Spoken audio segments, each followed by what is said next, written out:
4 October তাদের দুজনের প্রথম দেখা হলো।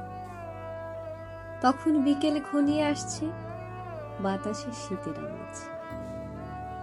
10 অক্টোবর তাদের দীর্ঘক্ষণ কথা হলো টেলিফোনে। সেদিন ছেলেটি নতুন কেনা টবে গোলাপের চারা লাগালো। 30 অক্টোবর রেস্টুরেন্টের নিরালা কেবিনে ছেলেটি বলল, আমি তোমাকে ভালোবাসি। মেয়েটি লজ্জায় মাথা নিচু করে টেবিলে আঁকিবুকি কাটল। 12 ডিসেম্বর গোলাপ গাছে কুড়ি ধরল। মেয়েটি রেস্টুরেন্টে ছেলেটিকে জিজ্ঞাসা করল, কেন ভালোবাসো আমায়? আমি সুন্দরী তাই? তোমার চেয়েও সুন্দরী আছে কত। আমার বাবার প্রচুর অর্থ তাই? তোমার বাবার চেয়েও বড় লোক এখানে কম আছে? তাহলে ভালোবাসি ভালোবাসি, তাহার আবার কারণ হয় নাকি? মেয়েটি বাড়ি ফিরে বন্ধুদের সঙ্গে টেলিফোনে অনেক আলোচনা করল।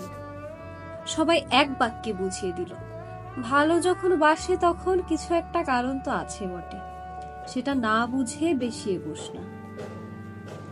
3রা জানুয়ারি মেয়েটি বলল, আমার কাছে কি চাও? কই, চাইনি তো কিছুই। ভালোবাসো অথচ চাও না? তাহলে না চাহিলে যারে পাওয়া যায়। এ তো গান, শুধুই গান, তাছাড়া কি? কিছুই যদি না চাও তবে ভালোবাসো কেন? ভালোবাসি তাই ভালোবাসা দিতে চাই। চাইবো কেন? তুমি সত্যি অদ্ভুত। 10 ফেব্রুয়ারি দুজনের দেখা হলো মেট্রো স্টেশনের পাতালে। ছেলেটি বলল, আমি কাল সারা রাত বাঁশি বাজিয়েছি। সারা রাত সেই সুরের মায়াবী আলোয় তুমি নাচছিলে। অসামান্য অনন্য সেই নাচ। ধ্যাৎ, কাল সারা রাত আমি ঘুমিয়েছি, কিন্তু তোমার নাচই দেখে গেছি সারা রাত। তোমার বাঁশি একদিন শুনতে হবে। 12 মার্চ ছেলেটি বাঁশি বাজালো। মেয়েটি শুনল। সময় থমকে থেমে রইল অনেকক্ষণ। বাঁশি যখন থামলো, মেয়েটির 2 চোখ ভরা জল। বলল, বাঁশি শুনতে শুনতে আমার ঘুম এলো আবেশে। আমি দেখলাম আমি নাচছি, মেঘের মাঝখানে তারাদের পাশে আমি নাচছি, আকাশে ফুলের গন্ধ। ডাক্তার আমাকে বাঁশি বাজাতে নিষেধ করেছে। সে কি, কেন? বাঁশি আমায় টেনে নিয়ে যায় স্বপ্নের মধ্যে। ডাক্তার বলেছে, স্বপ্ন দেখে দেখে আমার মস্তিষ্কের শিরা উপশিরা জট পাকিয়ে যাচ্ছে। তাহলে ভাবছি। 16 এপ্রিল মেয়েটি বলল, আমার বন্ধুরা বলেছে তুমি খুব ভালো, অসাধারণ, কিন্তু তুমি সৃষ্টি ছাড়া। তোমার স্বপ্ন সব অর্থহীন। আমি জানি। স্বপ্ন টপ্ন ছেড়ে দিতে পারো না তুমি? না। তাহলে তাহলে তুমি তো আমাকে হারাবে। তুমি পাইনি তো কখনই। 5ই মে ছেলেটির মস্তিষ্কে অপারেশন হলো। একটু সুস্থ হতে মেয়েটি এসে বলল, ভালো আছো তো? এখন আর স্বপ্ন টপ্ন দেখছো না তো? দেখছি, আরো সুন্দর সব স্বপ্ন। তাহলে তো দেখছি অপারেশনটা আদৌ সফল হয়নি। বাড়ি ফিরে বন্ধুদের ফোন করলো মেয়েটি।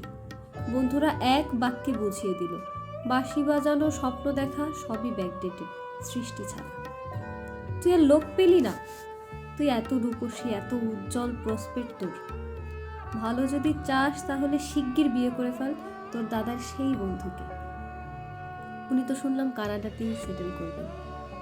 7 জুলাই মেয়েটি আবার জিজ্ঞাসা করল, তুমি সত্যি কি চাও বলো তো? তুমি আরো সার্থক, আরো সুন্দর হয়ে ওঠো, ব্যাস, আর কিছু না। আর আর চাই স্বপ্ন দেখতে। ও, স্বপ্ন তাহলে তুমি ছাড়তে পারবে না? না। তাহলে থাকো তুমি তোমার স্বপ্ন নিয়ে।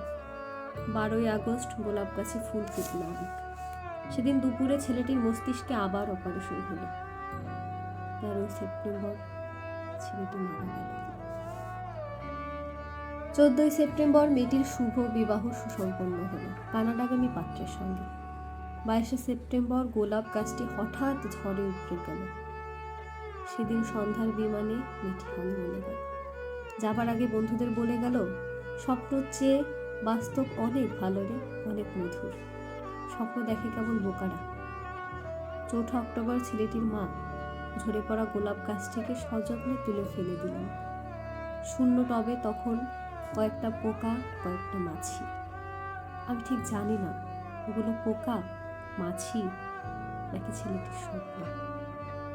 আমি ঠিক জানি না, ঠিক জানি না।